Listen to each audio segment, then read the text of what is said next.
They cried out to the stars for help, but the monsters of Terra responded they believed the stars would answer with hope. For generations, the people of Lithara had looked up at the night sky and believed the universe was kind. Their world was small and gentle, wrapped in blue clouds and calm oceans. They had no history of great wars, no legends of heroes with weapons, no stories of conquest. Their cities were built with open towers and wide windows, never walls. They believed that intelligence naturally led to peace. That belief was dying. The darkness had come without warning. At first, it was only strange signals at the edge of their star system, gaps where light should have been, movements that sensors could not explain. Their scientists argued for weeks trying to give it a peaceful name. A phenomenon, a distortion, a natural event. Then the listening stations went silent. Then the outer colonies vanished, not destroyed, not broken, simply gone as if they had never existed. The Litharan Council gathered in fear beneath their glowing crystal dome. Elders, scholars, and signal keepers filled the chamber, their skin dimmer than usual, their voices shaking. They had contacted their neighboring systems, but none answered. Some had already fallen silent. Others sent brief replies filled with panic before disappearing forever. The darkness was moving inward. No weapon they owned could touch it. No shield could slow it. It did not communicate. It did not threaten. It did not explain itself. It simply erased. For the first time in their history, the Litharans considered a terrible idea. They would cry out into the stars. The council argued until exhaustion. Broadcasting a distress call to the wider galaxy was dangerous. It meant revealing their location, their weakness, their fear. But fear was all they had left. Their final decision was made not by courage, but by desperation. They recorded the message together. "We are the people of Lithara. We are peaceful. We are dying. If anyone hears this, please help us." The signal was sent in every known frequency, riding light and gravity waves, spreading outward like a scream that could never be taken back. When it was done, the chamber fell silent. Far across the galaxy, the message was received. Most who heard it chose to ignore it. Some civilizations analyzed the data and calculated the cost of intervention. Too high. Others recognized the signature of the darkness and shut down their receivers entirely, hoping it would pass them by. A few debated responding, but fear overcame discussion. No one wanted to invite that thing's attention. No one except one world. On Terra, the message triggered alarms that had not sounded in centuries. Deep beneath Earth's surface, in a facility older than most nations, ancient systems came alive. Lights flickered on across dark halls. Data streams poured into processors built to watch the universe, not explore it. Machines designed to listen for threats began comparing patterns. The match was immediate. Artificial intelligence cores cross-checked historical records, simulations, and forbidden archives. Probability curves collapsed into certainty. The darkness consuming Lithara was known to humanity. It had another name: Containment Event Class Black. Across the globe, sealed bunkers unlocked. Satellites adjusted their focus. Secure channels activated, connecting people who rarely spoke aloud anymore. Human leaders did not panic. Panic was for surprises. This was not a surprise. In a quiet room overlooking a gray ocean, an old woman in a simple uniform studied the projection of Lithara's dying system. Her hair was white, her face lined, her eyes sharp. She had seen this before, not with her own eyes, but through records written in blood and silence. "So," she said softly, "it's back." No one replied. She leaned back, fingers resting on the table. "Did anyone answer their call?" A younger officer shook his head. "No, Director, every major power declined or went dark." The woman nodded. "Of course they did." She turned to another screen, showing Earth's orbital defenses, fleet positions, and dormant vessels hidden across the solar system. "Wake the Watchers," she said. "Notify the fleets." The officer hesitated. "Ma'am, full response?" "Yes." "But that classification hasn't been used since—" "I know," she interrupted calmly, "and I hoped it never would be again." The order went out without ceremony. Across Earth's orbit, objects long mistaken for debris shifted and aligned. Ships without visible weapons powered up silently. No speeches were made. No public announcements followed. Humanity did not tell its people that monsters were real. They already knew. In the days that followed, Lithara's skies grew darker. Stars flickered out like dying embers. Refugee ships crowded their inner system, drifting without purpose. Their scientists confirmed what they feared: the darkness would reach their homeworld within weeks. Hope faded. Then something strange happened. Their sensors detected movement at the edge of the system. Not the cold absence of the darkness, but structured signals, organized energy, technology beyond anything they had seen. A fleet was arriving. At first, the Litherans rejoiced. They believed help had come at last. Cheers echoed through their cities. The council gathered again, brighter this time, watching as massive shapes emerged from folded space. Their joy did not last. The ships were unlike anything in their records. Dark, angular, and immense, they blocked stars as they passed. No bright markings, no friendly lights. No welcoming signals. The fleet moved with terrifying precision, as if every vessel shared one mind. "This does not look like a rescue force," one counselor whispered. Another spoke in fear. "What if we called something worse?" The fleet did not respond to hails. Instead, a single message arrived, translated instantly by Litharan systems. It was short, cold, perfectly clear. "Distress call received, stand by." That was all. No promises, no comfort, no explanation. Across Lithara, fear returned stronger than before. Had they traded one in for another? Were these the predators their neighbors had warned them about in old myths?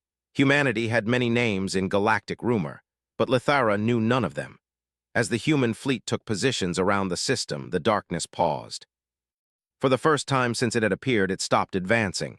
It shifted, observing, studying. Human vessels did the same. From the bridge of the lead ship, a human commander watched the void with calm eyes. She did not feel hatred or fear or excitement, only focus. "Containment window opening," an officer reported. "Proceed," the commander said. Far away, the Litherans watched as reality itself seemed to bend. Not explode, not burn, simply adjust. The darkness reacted, expanding, contracting, testing the invisible boundaries now forming around it. For the first time, it met resistance. On Terra, the old woman closed her eyes briefly as reports streamed in. "Let's finish this," she murmured, "before they learn what we really are." The stars around Lithara dimmed further, but this time not from loss. This time, from something standing between them and the end. The people of Lithara had never seen the darkness hesitate before. For weeks it had moved without pause, swallowing stars, erasing worlds, ignoring all signals. It behaved like a natural law, not a thinking thing, but now it slowed. Its edge rippled, pulling inward and outward as if it were unsure. The human fleet remained silent. Litharan scientists crowded around their sensor displays, their voices low and nervous. Every reading showed impossible numbers. The human ships were not only massive, they were doing something strange to space itself. Gravity curved gently around them, light bent in controlled arcs, and time readings flickered by tiny amounts that should not have been possible. "These vessels are not attacking," one scientist said, "but they are not defending either." The lead researcher stared at the data. "They are shaping." The council listened as fear and hope mixed in equal parts. No human had spoken since the first message. No explanation had followed, just presence, heavy, silent presence. In orbit above Lithara, a small human craft detached from the main fleet and moved closer to the planet. It was tiny compared to the others, but still larger than any Litharan ship. It approached slowly, openly, without weapons active. "This may be a diplomatic vessel," a counselor suggested. Another replied quietly, "or an observer." The craft stopped at a respectful distance. Then, for the first time, a live communication channel opened. A human face appeared. She looked nothing like the monsters from rumor. She was calm, her skin pale, her hair dark and pulled back simply. Her eyes were steady, studying them without judgment. "This is Commander Hale of the Terran Containment Fleet," she said. Her voice was even, almost gentle. "We acknowledge your distress call." The council leaned forward as one. "You came," the high speaker said, struggling to keep his voice steady. "Are you here to save us?" The commander paused for a moment, as if choosing her words carefully. "We are here to stop what is coming," she said. "Your survival is a likely outcome." Likely, the word sent a chill through the chamber. "What is that thing?" a counselor asked. "Is it alive?" "Yes," Hale replied, "in a way that matters." "Can it be destroyed?" Another pause. "It can be ended," she said. The channel closed before they could ask more. Across the system, the darkness reacted again. Thin tendrils of nothingness pressed against the invisible barrier forming around it. Space trembled. Not violently, but uncomfortably, like a deep pressure in the mind. Litharan citizens felt it. Animals grew restless. The oceans shifted strangely. The sky darkened even at midday. On the human command ship, officers watched streams of information scroll past faster than human eyes could follow. Artificial intelligences handled most of it, flagging only what mattered. Containment field holding, an officer said. Entity response escalating, another added. Commander Hale stood with her hands behind her back, eyes on the main display. It's testing us.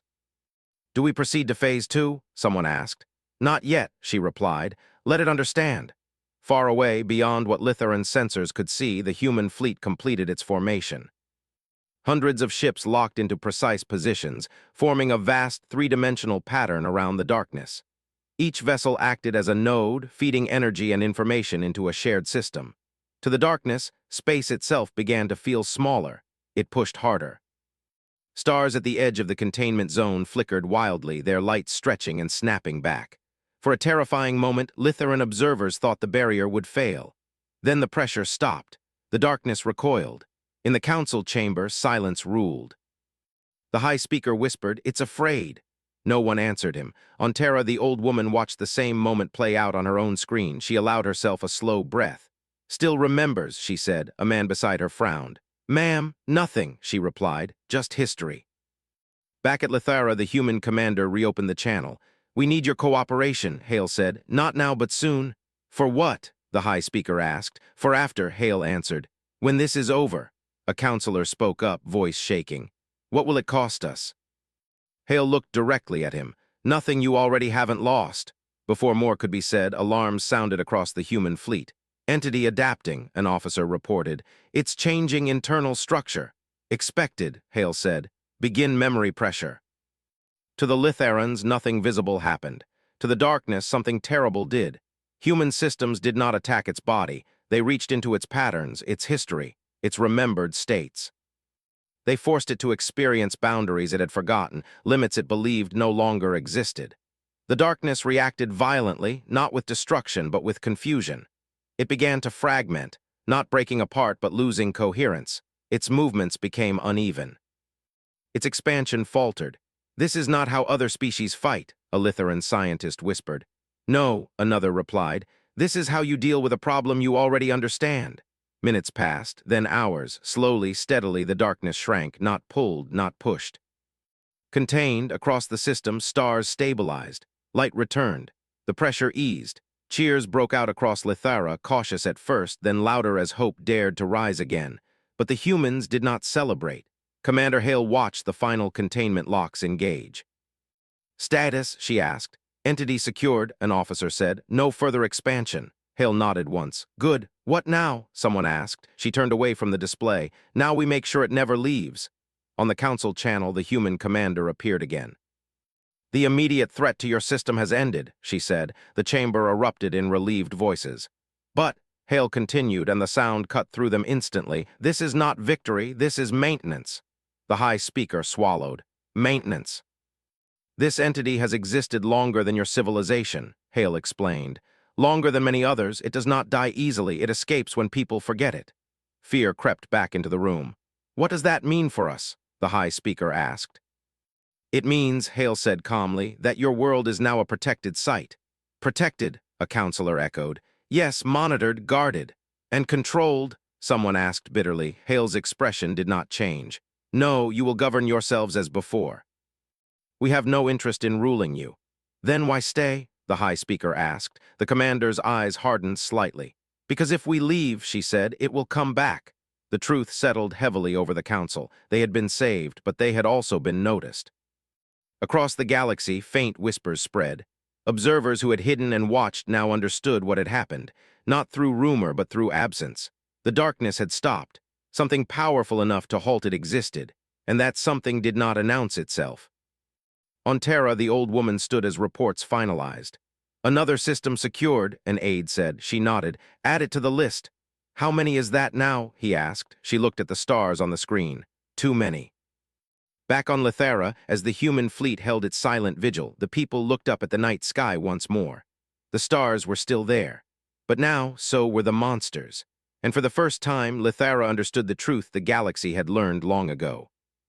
Some protectors are feared not because they destroy, but because they never forget. life on Lithara did not return to normal. The skies were bright again, the stars steady, and the great darkness was no longer eating its way toward the planet. By every scientific measure, the danger had passed, but peace did not follow. Instead, a quiet unease settled over the world like a shadow that refused to fade. The human fleet remained. Their ships held position around the system, unmoving, unblinking. They did not patrol aggressively. They did not send demands. They did not interfere with trade or communication. They simply stayed. To the Litharans, that was somehow worse. Children asked their parents why the stars were blocked. Artists painted the human vessels as silent giants. Scholars argued whether humanity was truly benevolent or simply patient. Faith leaders struggled to explain what it meant when salvation arrived without kindness or cruelty, only certainty. In the council chamber, debates grew sharper with each passing day. "They saved us," one counselor said. "Without them, we would be gone. And now we live under their shadow," another replied. "Is survival worth that price?" The high speaker listened, tired eyes moving from face to face. "We asked for help," he said quietly. "They answered, 'We cannot pretend otherwise.'" "But at what cost?" a younger counselor asked. "We did not invite them to stay forever." At that moment, a signal arrived. Not an alarm, not a warning, a request. Commander Hale appeared on the central display, her posture relaxed but formal. "We request permission to send a small ground delegation," she said. "Unarmed, observational only." The chamber fell silent. A counselor hissed, "This is how it begins." Another whispered, "Or how it ends." The high speaker raised a hand. "Why?" he asked simply. Hale met his gaze. "Because containment is not just machines," she said. "It is understanding. We need to know how your world thinks. And you deserve to know who is standing over you." After a long pause, the high speaker nodded. "Permission granted." When the human delegation arrived, the world held its breath. The craft descended slowly into the capital city's open landing field. No weapons emerged. No soldiers poured out. Instead, 5 humans stepped onto the grass, wearing simple dark clothing marked only with a small Terran symbol. They looked ordinary. Taller than Litharans, heavier, their movements confident but not aggressive. Their eyes moved constantly, taking in everything. The crowd that had gathered watched in tense silence. Commander Hale led the group. She did not smile, but her expression was not hostile either. She knelt slightly, lowering herself to Litharan height in a gesture that surprised many. "We thank you for receiving us," she said. Over the following days, the humans observed quietly.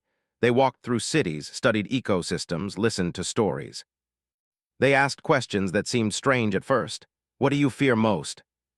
A young Litharan scholar named Sale was assigned as a liaison. He followed the humans everywhere, recording their words, watching their behavior. What he saw confused him. They were careful, not gentle but controlled. They avoided unnecessary contact. They apologized when they made mistakes. They showed respect to elders and curiosity toward children. These were not conquerors, but they were not heroes either. One evening, Sale found himself alone with Commander Hale on a balcony overlooking the city. "Why are you really here?" he asked softly. Hale looked at the sky. "Because if we leave," she said, "someone else will die." Sale hesitated. "You speak as if this has happened before." She nodded once. "Many times. Why you?" he asked. "Why does humanity carry this burden?" Her answer was quiet. "Because we made it worse once." Sale's breath caught. "You created it?" "No," Hale said, "but we failed to stop it long ago when we were younger, when we still believed ignoring a problem made us innocent." She turned to face him. "Everything we do now is because of that mistake." Far above them, the containment field shimmered faintly.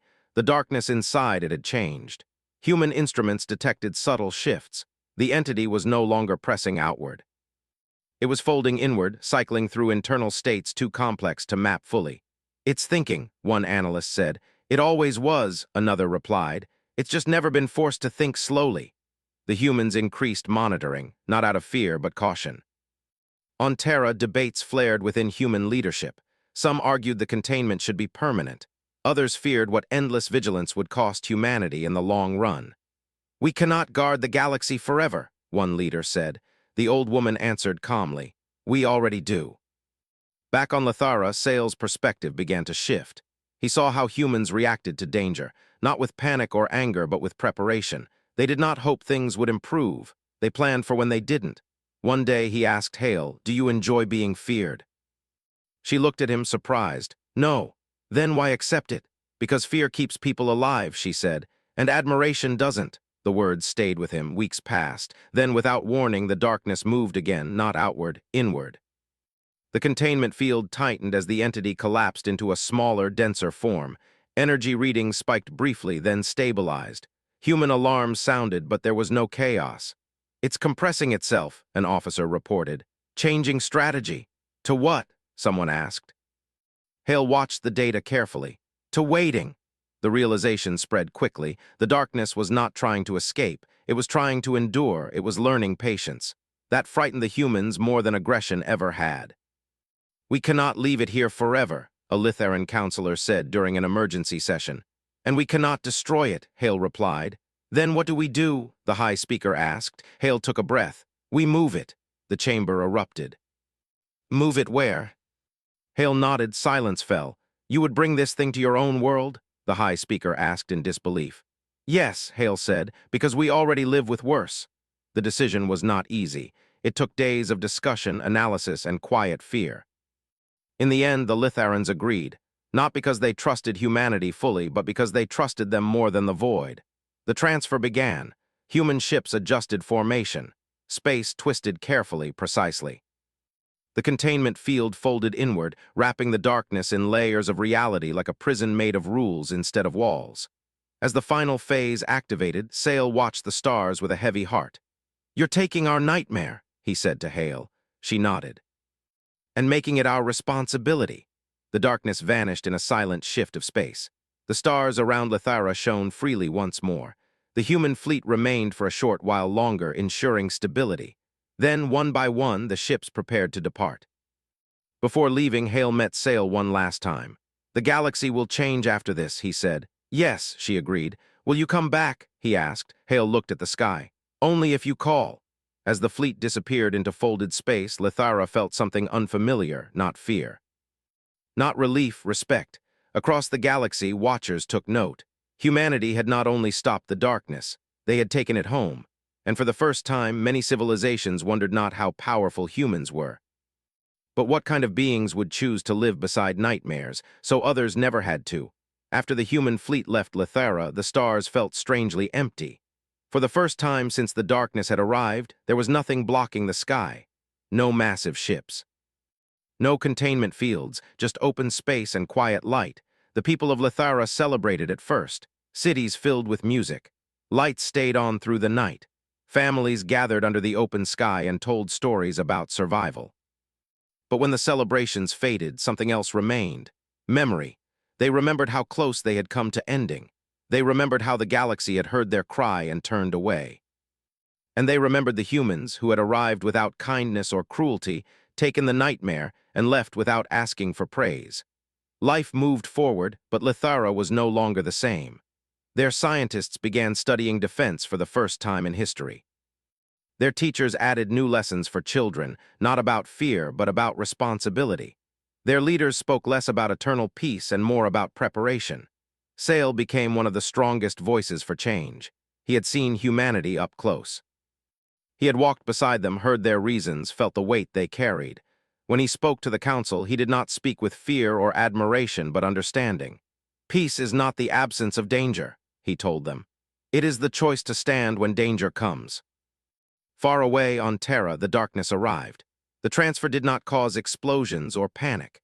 The entity was delivered into a region of space humanity had prepared long ago, hidden deep within distorted gravity wells and layered realities. No star shone there. No planet orbited nearby. It was a place designed to hold what could not be destroyed. Humanity called it the Vault. When the containment lock sealed, a deep silence fell across the monitoring stations. Thousands of people watched the data stabilize. No cheers followed. No relief, only resolve. Commander Hale stood in the observation chamber, staring at the readings. The entity was compressed, contained, quiet, but not gone. "It's adapting," an analyst said. "Very slowly," Hale nodded. "It always will." "Do you think it knows where it is?" someone asked. She paused. "Yes." "And that it's surrounded by humans?" "Yes." That knowledge, strangely, made some people uneasy. News of what humanity had done spread through the galaxy, not through announcements but through observation. Civilizations noticed the absence of the darkness. They traced its last known position. They saw where it ended. At Terra. Fear spread faster than truth. Some empires fortified their borders. Others erased old records involving humans, hoping to appear harmless. A few sent cautious messages, polite and distant, testing whether humanity would respond. Humanity did not. They continued their work. The vault was reinforced. Monitoring systems improved. Generations of researchers were assigned to study the entity's behavior. Humanity treated it not as an enemy, but as a responsibility that could never be abandoned. Time passed. Years, Sail grew older, Lithara grew stronger. Their world joined new alliances, careful but confident. When discussions turned to galactic defense, Lithara spoke with a quiet authority earned through survival. And always, when asked how they endured, they spoke one truth. We were protected by monsters who chose restraint. On Terra, children learned about the darkness in school. Not as a story meant to scare them, but as a lesson. Some problems cannot be solved, teachers said, only managed. The old woman who had authorized the response to Lithara's distress call finally retired. On her last day, she visited the vault's observation deck. The darkness stirred faintly within its prison. "You're still here," she said softly. It did not answer. She smiled sadly. "Good." Then she left, knowing others would take her place. One day, many years later, the darkness changed again. The shift was subtle, almost missed.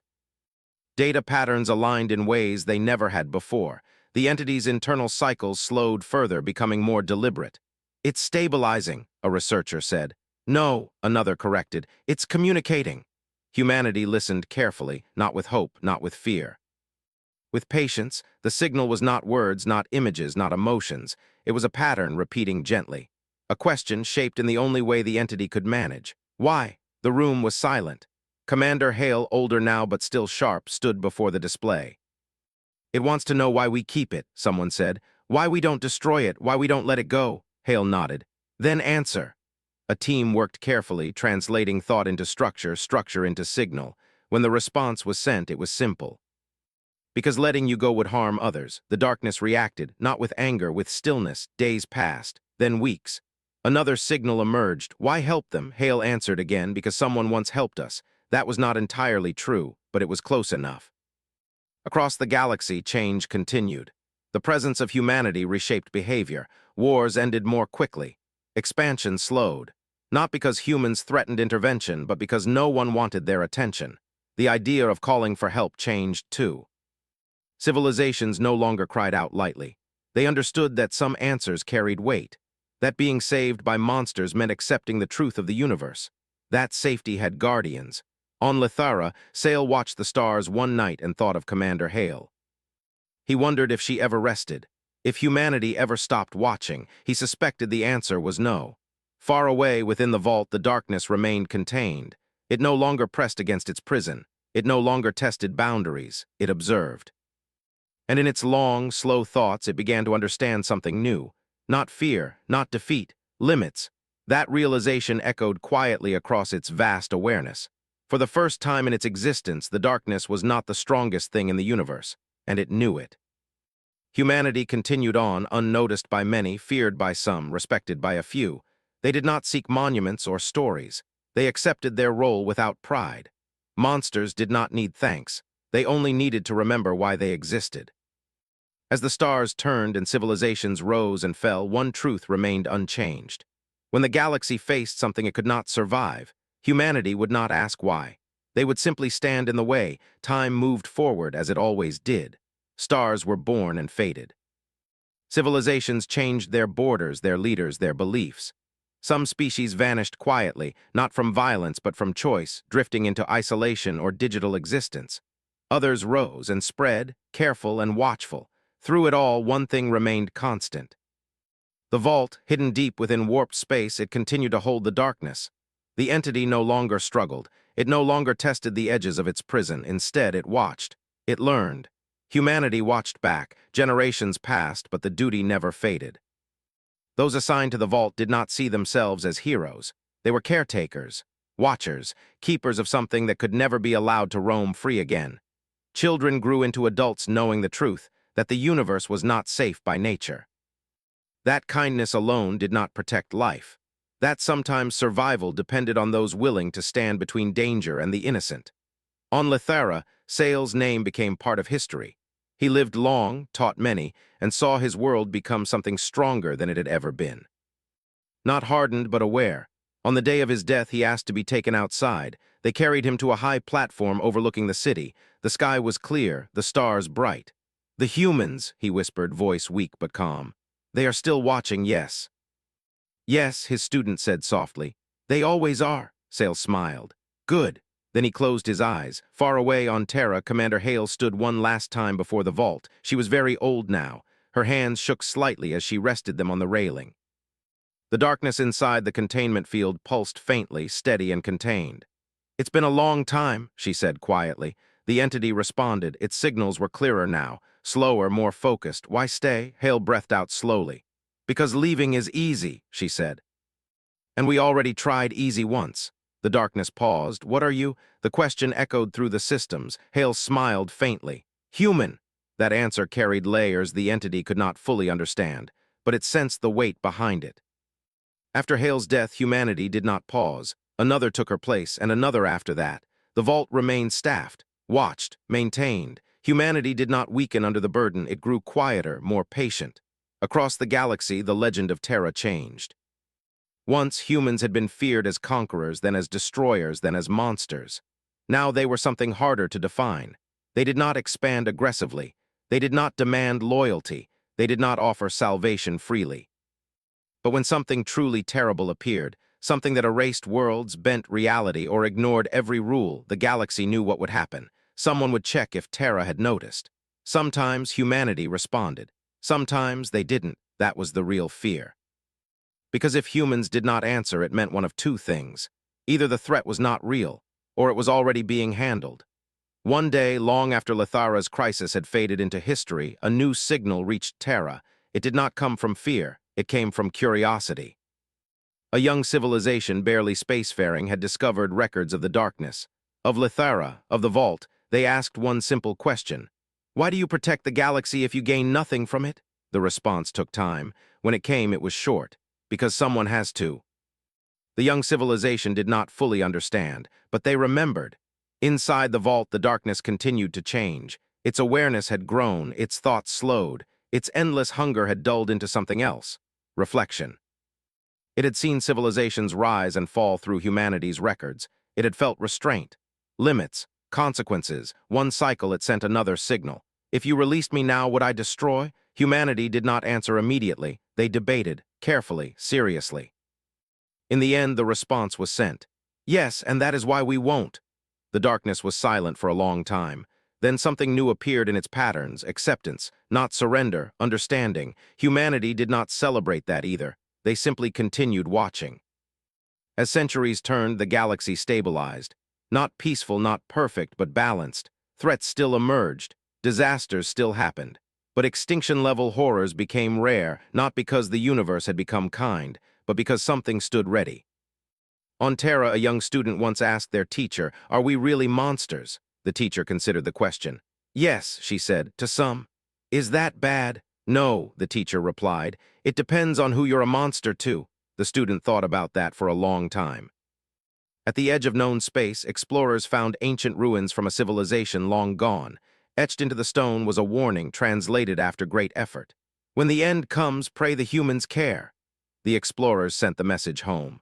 Humanity archived it, not as pride. As reminder, inside the vault, the darkness watched the humans who watched it. It had learned one final truth. They were not driven by fear. They were driven by memory. They remembered what happened when no one stood in the way. They remembered the cost of looking away. And they refused to forget again.